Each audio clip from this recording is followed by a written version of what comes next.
In the final, desperate years of World War II, when the seas belonged to the Allies and Japan's empire was shrinking beneath the weight of its own ambition, a handful of naval engineers in Tokyo conceived an idea so audacious it bordered on madness, a weapon that could change the course of the Pacific War. They called it Sentoku, short for Sensuken Takushigata, special type submarine. To the Western world, it would later be known by its designation. I-400, the largest submarine ever built during World War II, and the first true underwater aircraft carrier in human history. By late 1943, the Empire of Japan was no longer the hunter.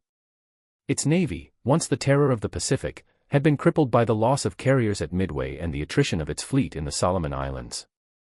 The once invincible air arm of the Imperial Japanese Navy was grounded by fuel shortages and an ever-widening gap in industrial capacity. American forces were advancing relentlessly, island by island, base by base, toward the Japanese homeland. From the Central Pacific, B-29 bombers were beginning to appear over Tokyo, their silver fuselages glinting in the daylight as they dropped thousands of pounds of incendiaries onto the cities below. Japan needed a miracle, something that could strike deep into the heart of America's war machine. The concept came from one man, Admiral Isoroku Yamamoto, Commander-in-Chief of the Combined Fleet. Even before his death in 1943, Yamamoto had been fascinated by the possibility of strategic reach, of hitting the enemy where he felt safest. He had once said, "To break the will of the Americans, we must strike where they think themselves invulnerable." Yamamoto envisioned a submarine capable of sailing halfway around the globe, surfacing near enemy shores, launching aircraft to deliver a sudden, unexpected blow, and vanishing again into the deep. In 1942, he ordered the technical department of the Imperial Japanese Navy to explore the idea. Leading the effort was Captain Kamito Kuroshima, one of Yamamoto's trusted strategists, a man known for eccentric but brilliant ideas. Kuroshima had been behind many of Japan's early war strategies, including the Pearl Harbor raid. His team, working alongside the Kure Naval Arsenal, began drafting plans for a vessel unlike anything the world had ever seen. The I-400 class would be a marvel of wartime engineering. At 400 feet long, 122 meters, it was nearly twice the size of the standard German U-boat Type 9. Its massive cylindrical hull, 12 meters wide, housed not only a pressure-resistant interior, but also a watertight aircraft hangar, capable of storing 3 attack seaplanes, wings folded tightly like birds at rest. Each of these aircraft, called Aichi M6A1 Seiran, Clear Sky Storm, was designed specifically for the I-400 project. It was a fast, single-engine floatplane that could carry a single 800 kilograms bomb or torpedo and reach speeds of 295 miles per hour, 475 kilometers per hour, remarkable for a float-equipped aircraft. To launch them, the submarine carried a 120-foot, 37-meter, compressed air catapult on its forward deck. Within 7 minutes, a trained crew could roll out, unfold, arm, and launch all 3 Sirens into the sky. When the mission was complete, the submarine would submerge, leaving no trace of where the attack had come from. By early 1944, the Imperial Navy's leadership approved the construction of 18 Sentoku-class submarines, though only 3 would ever be completed. I-400, I-401, and I-402. The plan was breathtaking in its ambition. The Sentoku fleet would form a special task force, sailing from Japan, through the Indian Ocean, around the Cape of Good Hope, and across the Atlantic. Their mission, to attack the Panama Canal, a vital artery connecting the U.S. Atlantic and Pacific fleets. Destroying the canal's massive locks could cripple American logistics, delaying reinforcements and supplies for months. It was a plan worthy of Yamamoto's imagination and desperation. Construction began at the Kure Naval Arsenal in 1943, under conditions of secrecy and extreme urgency. The submarine's hull was built using double-hull construction, giving it both strength and buoyancy. Its fuel capacity was staggering, 1.7 million liters, allowing a range of 37,500 nautical miles, enough to circle the globe 1.5 times without refueling. Each vessel required 80,000 man-hours to complete. Resources were scarce, and workers labored under constant threat of American bombing raids. To mask the project's true nature, the ships were listed under harmless-sounding designations like Transport Vessel Number 6401. But the engineers knew what they were creating. They called it Yamamoto's Shadow.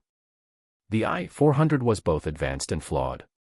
Its massive size made it slow to dive, nearly 1 minute and 50 seconds to reach periscope depth, compared to 30 seconds for smaller subs.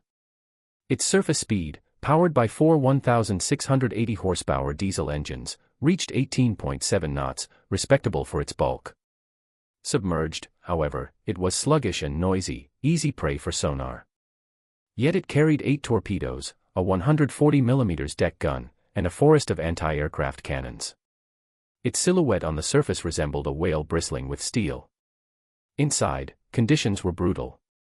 The crew of 144 men lived in tight, humid quarters, surrounded by fuel tanks and machinery. Every inch of space was rationed, one rice bowl per man, a single sleeping hammock shared between shifts. But despite the hardships, morale remained high. They believed they were serving aboard a miracle weapon that might yet save Japan. As the massive I-400 class submarines slipped silently beneath the waves, the true power of these undersea leviathans lay not in steel or torpedoes, but in the small, meticulously engineered aircraft stowed within their hulls. These were the Aichi M6A1 Seiran, a name that translates roughly to clear sky storm, a fitting moniker for machines designed to strike without warning, emerging from the depths like lightning in a calm sky. Designing a plane for a submarine. The challenge was unlike anything Japanese engineers had faced before. Seiran had to fold its wings and tail to fit into the submarine's cylindrical hangar, just 31 feet, 9.5 meters, long and 15 feet, 4.6 meters, in diameter. Launch from a catapult, fold into the air and arm its payload mid-flight. Carry a torpedo or 800 kilograms bomb for precision strikes. Operate with a range of approximately 600 miles, 965 kilometers, at speeds of nearly 295 miles per hour, 475 kilometers per hour. This required revolutionary engineering. Hinges, locking pins, and hydraulic actuators allowed the wings to fold vertically and rotate into place. The floats were carefully shaped for hydrodynamic efficiency, allowing the plane to taxi, take off, and land on water surfaces. One engineer, Yoshio Ito, described the design in 1944. Every bolt, every rivet, is a test against the ocean. If it fails, the aircraft is lost. But if it succeeds, it carries the strike that can pierce the enemy heart. The aircraft were useless without men capable of handling them. A secretive program began at Matsushima Air Base, where naval aviators were trained in folding techniques, catapult launches, and night water landings. The training was rigorous. Launch and recovery drills were repeated dozens of times per day. Pilots practiced folding and unfolding wings in under 2 minutes. Night flying over the Pacific tested navigation skills in pitch-black conditions, without relying on radar. Coordinated attacks required precise timing. Multiple Seirans had to take off from a single submarine within 7 minutes to avoid detection. One pilot later recalled, "It was like dancing with death. One mistake, and the submarine, the crew, and your plane were gone. Yet, we were proud. We were the spearhead the Empire hoped could pierce the enemy sky." Operational planning, the Panama Canal. The strategic vision for the I-400 fleet was codified as Operation Arashi. The plan was audacious. Depart Japan and sail west across the Pacific, avoiding Allied patrols. Reach waters off the Isthmus of Panama, undetected. Launch Seiran aircraft from the submarine deck to bomb locks at Miraflores and Gatun, potentially paralyzing U.S. naval logistics. Submerge and retreat, leaving no trace of the assault. Naval planners calculated that a single successful strike could disrupt tens of thousands of tons of Allied shipping, delay troop movements in both Atlantic and Pacific theaters, and force a strategic reassessment in Washington, D.C. The Japanese High Command, desperate for an edge, authorized the construction of 3 operational submarines, I-400, I-401, and I-402. The crew of 144 men lived in extreme conditions. Sleeping in shifts, often crammed in narrow bunks. Surrounded by fuel tanks holding 1.7 million liters of diesel, which powered 4 massive 1,680 horsepower engines. Enduring humidity and heat generated by machinery, yet maintaining stealth to avoid sonar detection. Yet despite the confinement, morale was high. The men knew they were part of something revolutionary, the first true undersea aircraft carriers in history. They practiced drills relentlessly, learning to coordinate submarine maneuvers, aircraft launch, and return procedures. Seiran pilots, in particular, developed a special bond with their machines. The planes were more than tools, they were extensions of their will, each capable of delivering a devastating surprise attack. In mid-1944, I-400 conducted its first shakedown dives near the Key Peninsula. Submarine submerged successfully to 100 meters, a record for its size. Aircraft were launched from the deck via catapult. Each Seiran took off in under 7 minutes, proving that in theory, a strike could occur without warning. However, these tests also revealed flaws. Engine vibrations sometimes loosened fasteners in the aircraft. Saltwater corrosion threatened hydraulic systems. Submerged speed was limited to 5 knots without producing noise detectable by enemy sonar. Nevertheless, engineers solved most issues by late 1944, and crews were ready for operational deployment. A weapon that never struck. By the time the submarines were combat-ready, the strategic situation had shifted drastically. The U.S. Navy had advanced across the Mariana Islands. Air raids on Tokyo and Kure targeted industrial capacity. The Allies controlled the seas, making a trans-Pacific voyage extremely risky. Plans to attack the Panama Canal were eventually scrapped. Instead, the submarines were redirected to secondary operations in Southeast Asia, including reconnaissance and potential strikes against Ulithi Atoll. Despite these changes, the Seiran aircraft retained their revolutionary design, representing the pinnacle of amphibious strike capability. Even though the I-400 fleet never delivered a decisive strike, its innovations influenced post-war submarine and carrier design. Underwater aircraft launch concepts inspired Cold War naval strategies. Folding wing and catapult mechanisms informed carrier-based aircraft development. The idea of multi-role submarines capable of carrying specialized payloads persisted in naval theory. The Seiran and I-400 remain unique artifacts of wartime ambition, a combination of engineering genius, strategic desperation, and human courage. By early 1945, the I-400 fleet was operational, yet the tides of war had shifted irreversibly against the Empire of Japan. The audacious vision of striking the Panama Canal or the American mainland was now logistically impossible. Allied control of the Pacific and advanced reconnaissance made any transoceanic offensive suicidal. Yet the submarines sailed on, silent shadows beneath the waves, proof of a technological dream never realized. The I-400s were dispatched to waters around Southeast Asia and the Philippine Sea, primarily for reconnaissance and morale missions. Crews monitored Allied shipping routes, relaying intelligence about convoy movements and fleet positions back to Tokyo. I-400 departed Kure Naval Base in March 1945 for her first patrol. The submarine's submerged endurance allowed up to 30 days at operational depth without surfacing. Aircraft were occasionally launched in training drills, but no combat engagements occurred. Despite the lack of action, the patrols revealed the immense difficulty of operating such enormous vessels in a theater dominated by American air power. Allied patrol aircraft and destroyers forced submarines to remain submerged for prolonged periods, straining crew morale and machinery. Operating the I-400 and its aircraft under wartime conditions proved extraordinarily demanding. Diesel engines produced tremendous heat, and ventilation was minimal. Saltwater corrosion rapidly degraded catapult mechanisms and aircraft hydraulics. Navigation relied on manual dead reckoning and occasional periscope sightings, highly risky given Allied radar coverage.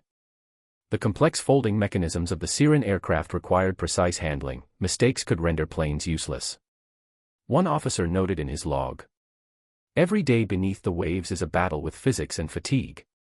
One misstep, one failed valve, and the entire mission is lost." Operation Arashi, the intended strike on the Panama Canal, was repeatedly delayed. Allied intelligence had cracked much of Japan's naval code. American air patrols in the Pacific made long transoceanic voyages near impossible without detection. Fuel shortages threatened to strand the massive vessels mid-ocean. By mid-1945, the attack was officially cancelled. The submarines were repurposed for secondary objectives, including reconnaissance of Ulithi Atoll and Philippine waters, possible sabotage of Allied harbors near the Mariana Islands, evacuation of high-ranking officers or critical personnel if Japan's mainland became untenable. Despite these adjustments, the submarines never launched a combat mission. Their greatest impact remained psychological, a demonstration of capability that might have caused the Allies to divert resources to hunt a phantom threat. The end of the I-400 fleet. With Japan's surrender in August 1945, the I-400s were effectively obsolete. The Imperial Navy instructed crews to scuttle vessels or surrender them intact to the Allies. I-400, I-401, and I-402 were captured by U.S. forces at Kure. American engineers conducted extensive studies to understand the submarine's technology. Seiran aircraft were disassembled, examined, and eventually scrapped. The U.S. Navy recognized the significance of the design. The Sentoku submarines represent a quantum leap in undersea warfare, an aircraft carrier capable of full submersion. While operational impact was zero, the engineering achievement is remarkable. Most of the vessels were later sunk intentionally by the U.S. Navy to prevent the technology from falling into Soviet hands. Today, their resting places lie deep in the Pacific, silent monuments to an idea too ambitious for its time. The I-400 submarines influenced post-war naval engineering in multiple ways. Submarine-launched aircraft concepts informed Cold War-era special operations vessels. Folding wing mechanisms were studied in carrier-based aircraft design. The integration of multi-role capabilities in a single submarine presaged modern concepts like cruise missile submarines. The story of I-400 is not one of battlefield heroics but of innovation under desperation. It is a tale of ambition, risk, and ingenuity, of how engineers and sailors pushed the boundaries of possibility when their nation faced existential threat. The I-400 fleet embodies a paradox of war. Technological genius often meets strategic futility. Japan's undersea aircraft carriers were a marvel, yet they arrived too late to change the course of the Pacific War. Historians often reflect on the I-400 story as a lesson. Brilliance alone cannot win a war. Logistics, timing, and context decide outcomes. But brilliance endures, inspiring generations of engineers and strategists long after the guns have fallen silent. The submarines remain an enduring symbol of human innovation in the face of adversity, a bridge between imagination and engineering, between desperation and genius.